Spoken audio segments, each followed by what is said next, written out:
Hey, episode 2. So, it's 5 a.m.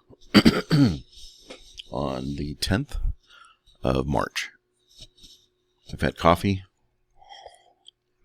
I make my daily vegetable soup in the morning. Gives time for that coffee to kick in and clean yourself out. So, getting back with the storyline that I have is that after I left the bed and bath place at 18, 19 years old, I was kind of like in a I don't know what I'm going to do type situation, which I think a lot of people are. So I actually went to college, and it's very difficult to concentrate on college for me. You know, when you have ADHD and ADD, it's very difficult to be able to focus and harness in on one thing. So I managed to sell all that product to that one individual, and he basically brought me to a company that he was the vice president of, which was an aluminum window manufacturing company. This was my first input of a construction-based outlet. And what you see here is United States Aluminum Corporation. His company went downhill quick because they grew too fast, and then I ended up working for these people here, U.S. Aluminum. And it taught me a lot about not only the people and how they work, but it gave me the structure of how businesses work. It gave me the inner working between management and the factory, which was basically on site. This company also has been sold out, and now C.R. Lawrence owns it. But the type of work that I learned in here as writing orders and trying to visualize all of this without really having that much education on it. Like, I wasn't an engineer. I didn't know how to put the stuff together. They weren't putting classes up for order desk writers. I barely even knew how the systems went. They basically sat you at a desk and said, "Here, you write orders."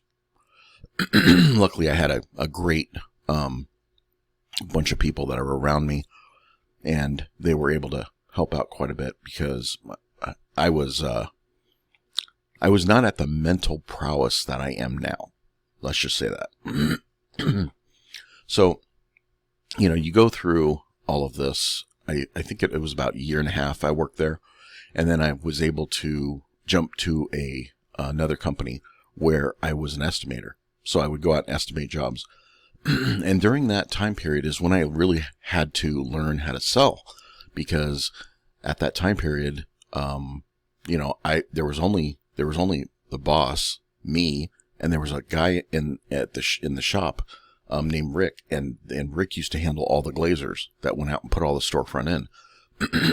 So I really had to kind of turn up the education level a lot. So I did. I would stay nights, I would stay weekends, I would work, and then I would travel.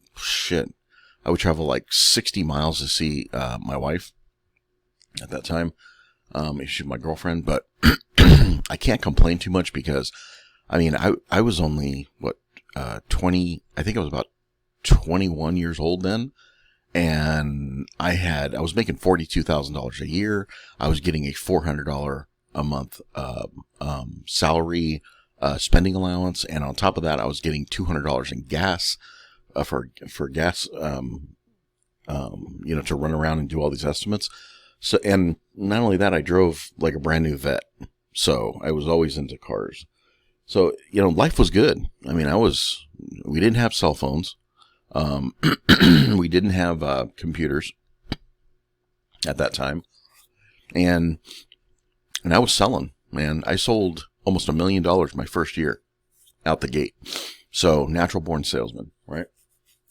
And some of those jobs, we weren't even low bid on those jobs. So anyway, throughout this process, I really got to know what it takes to make a business run. At least I got a good understanding. So, as these little tiny tidbits of information compile, whether or not you're subconsciously aware of it or not, these observations and your subconscious observations start to accumulate, like in a room, right, in your head. And you start really understanding that there are systems, there are procedures, there are ways of doing things, and there's ways of not doing things, and you start to really open your eyes. So in my 20s, I was, I found myself doing things that I didn't really think I would ever do, like start listening to talk radio. I started developing schedule skills. I started to get to the point where I would leave for lunch, and I had it down to a wire where I always went to a park, and in that park, I would spend, I had an hour for lunch. I would spend 15 minutes eating, and then I'd spend 45 minutes napping. And, I'd set my watch to, wake up time, and then I'd go back to work, and then I'd work until, 5 or 6 o'clock, whatever, and leave. But those task forming habits are very important. A lot of the kids nowadays, I notice they don't really have that structure. There's a lot of distractions. There's texting and a lot of other items that interfere with that, between computers, and now gaming is, taking off like a rocket, even though I love gaming. But it's different. The computer itself was Windows. I say the computer didn't really take full form until Windows was invented. Windows was invented in 1985. I graduated in 1984, right? So the people that could afford a computer in 1985, I mean, we're talking $7,000 back then. That was a lot of money in 1985. So you're basically, like today's money, you're basically spending like $15,000 to $20,000 on a computer. That's what it was like.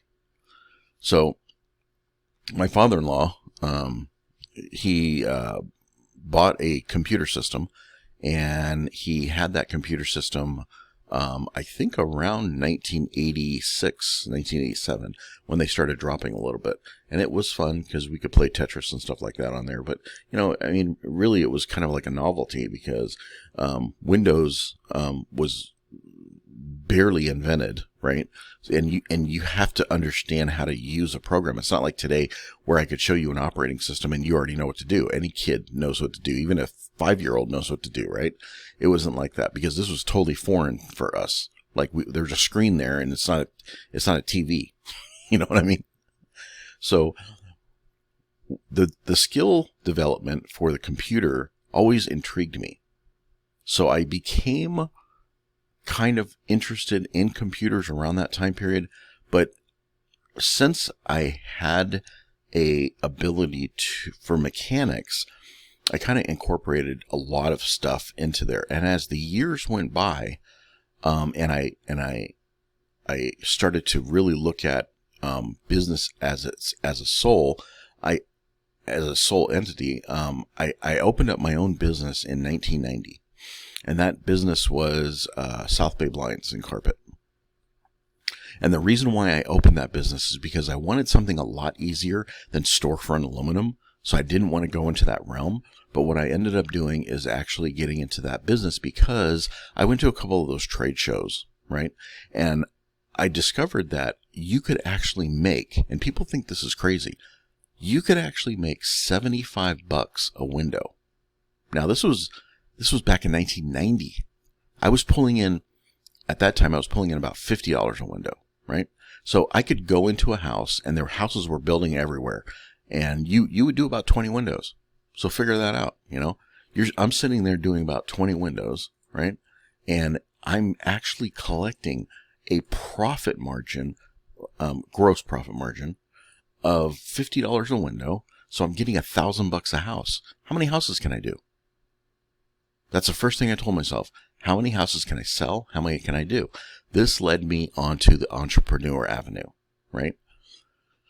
That business fed myself, my family for a very long time. I basically soloed that business. I worked 7 days a week. I would work 12-hour days, and I would do $500,000 a year. Gross. $500,000 a year. So what that actually taught me at that time was the fact that it's not impossible to bust your ass to make money. I basically had things that I wanted. I bought a house. I got married. I bought a house. I had a boat. I had a few cars. I had a few dogs. I love dogs. And that changed everything. That changed everything. It really disciplined me enough to try to do something with that money. And, trying to now think of, okay, well, what about the future? I'll stop there because I need to change this right now. Okay, I'm back. Okay, so, what ends up happening is that you get to the point where you have, you work hard, you have stuff, but then your brain tells you what's next. How do I get to the next level? I really want to get to the next level. I want to be the guy who basically has money and doesn't do anything. Really. I mean, that's what it is. How are you going to do that? You have to have passive income. Passive income is the number one thing that you have to strive for.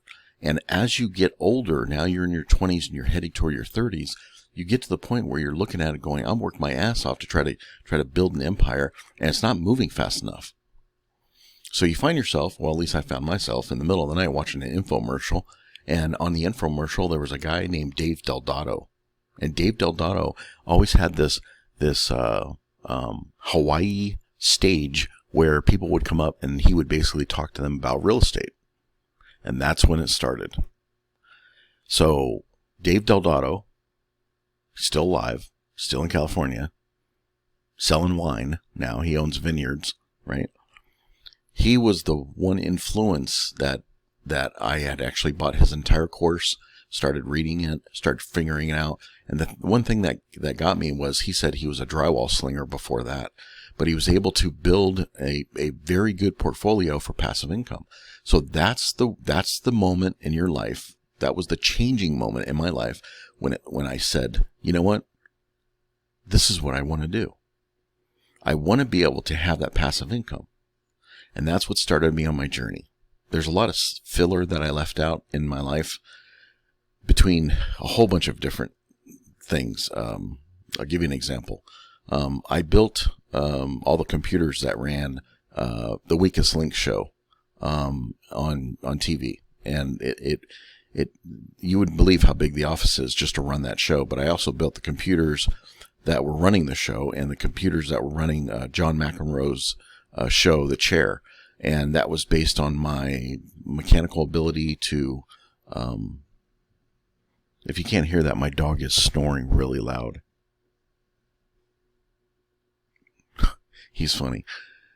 And when you obtain certain trophies, conquers, quests, whatever you want to call them, in your life, you get motivated. You get really motivated.